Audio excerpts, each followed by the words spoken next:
bring him to the stage, Sean Perham.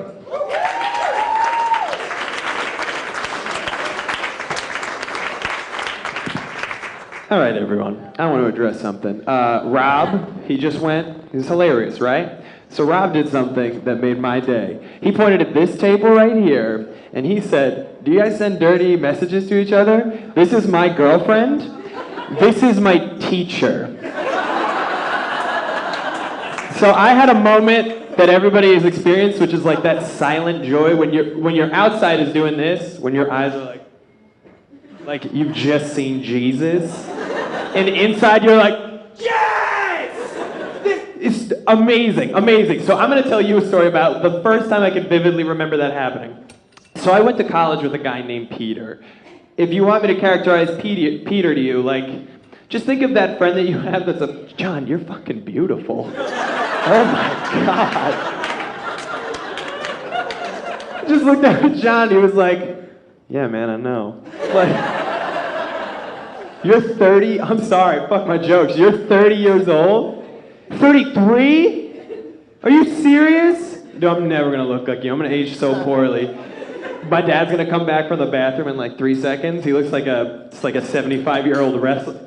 Is that him? He's right there, yeah. That's what I'm probably gonna end up like, not this like Adonis in DC's. Jesus, John. Anyway, so I went to school with a guy named Peter. And Peter's a maniac. Like, think of your friend that anytime he has an idea, you're like, I should just leave right now. That's Peter. So Peter also was very sexually promiscuous, okay? He would have many sexual partners at the same time. So we were all hanging out in our college apartment, and one of the girls that he was sexually promiscuous with walks through the threshold of my door. And I was like, typical Peter. So he had him on like a Google Calendar schedule. This is not a joke. He had a Google Calendar for sex called Peter's Fun Time Calendar. Not even a joke. And so apparently he messed up his Google Docs because then about 5 minutes later another girl walks through the door, one of Peter's sexual partners. Now, like a good friend, I should have said something. I should have said, hey, Peter's tied up right now, but I just let it happen. Right? I was sitting in my chair and that silent excitement of like, because Peter's like, all right, I'm gonna be candid with everybody. Peter's penis is too big to be having a lot of great things going on in his life, right?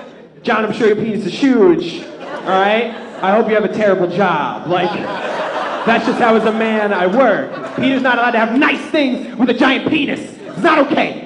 So I was like, fuck Peter. This is how it's going. So obviously she walks upstairs and like, no. Peter comes downstairs, right? And they decide to move this conversation to the living room. So I was like, thank you, Jesus. So I'm sitting in the living room and I'm having a mental party. I was like, fuck Peter and his big ass dick. Fuck you, Peter. Yes, yes, yes. And then Peter's owning it. He's like, yeah, like, you're one of my sexual partners. You're another one of my sexual partners. And we could just all have sex right now. And I was like, bold move, Peter. Bold move. And they said, yes. So I killed myself, everybody. I'm a ghost. I'm a ghost doing stand-up. That's awful. Big Weenie Pete's upstairs having a threesome. I'm downstairs eating like an apple core on my bed. Because I can't afford real food at the time. God, fuck Peter. You know, I'm gonna tell you another story about Peter, because fuck Peter.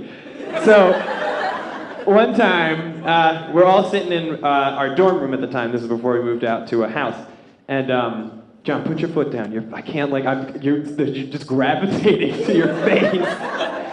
Shit, John. You know what, John, stand up. Stand up. You don't want to? All right. Like, close your eyes, everybody, and picture the prettiest man you've ever seen in your life. Now multiply that by 20. That's John. John, what do you do? All right. Yeah, it's cool. No, John, you don't have to answer my questions. You're too good looking. Don't worry about it.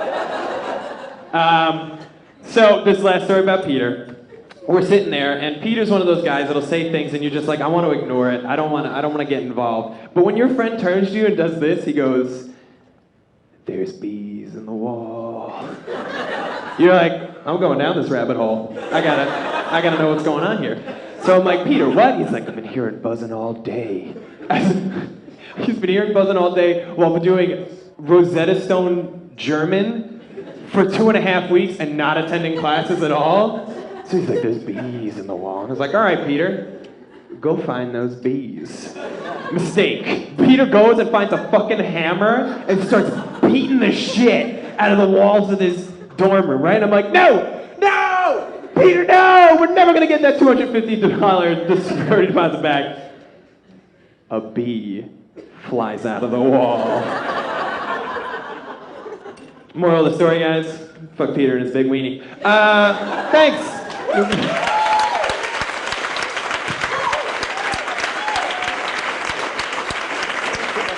Very funny, Sean. Very funny. Woo-hoo!